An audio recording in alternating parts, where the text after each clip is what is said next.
After creating it, meeting with people in the industry, it got created, went through the process being approved by the state and through the college, and now we have it. So it probably around fall 2015 it became official that it was a degree, but we had run some classes beforehand to kind of see the interest we were getting, and then we now have grown in numbers, and we have, I think, almost 40 students who are going for the degree, that they're going to open up a position, and it is open, and so we'll be filling that in the next few weeks. So a new full-time faculty member will be coming in and teaching the digital broadcast journalism classes.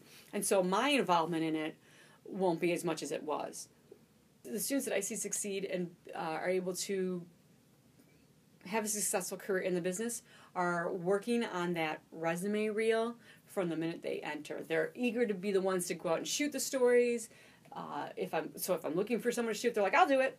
And when I tell them and I critique them on things that went wrong, they go out and they fix those mistakes that happen. And you see them building from what maybe they were mistakes they were making early on shooting and interviewing techniques, and they're building and their storytelling's getting better.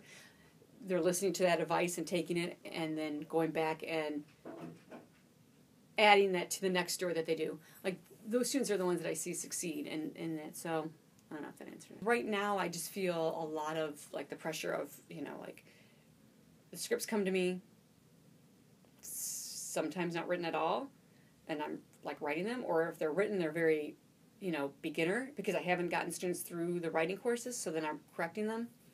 And then going on shoots with people, sometimes being the reporter on those shoots, sometimes being the camera person on those shoots.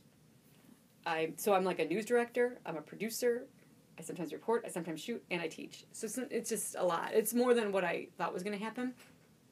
And you know what, I'm a bit of a perfectionist with it. I'm like, I'm not going to produce something that is terrible. Why do I want to put something out there and have students get laughed at about what they're doing, right? I don't want to do that, so I'm a bit of a perfectionist with it.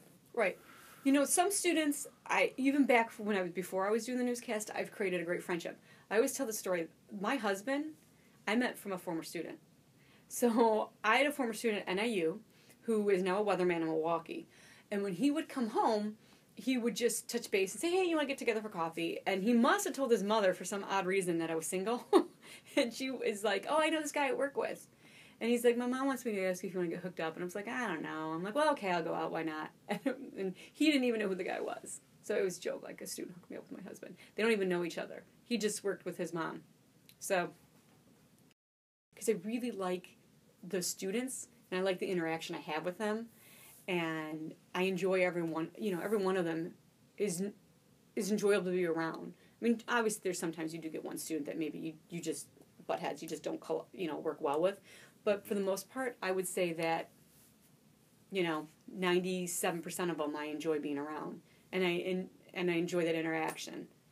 They make me happy when I'm here.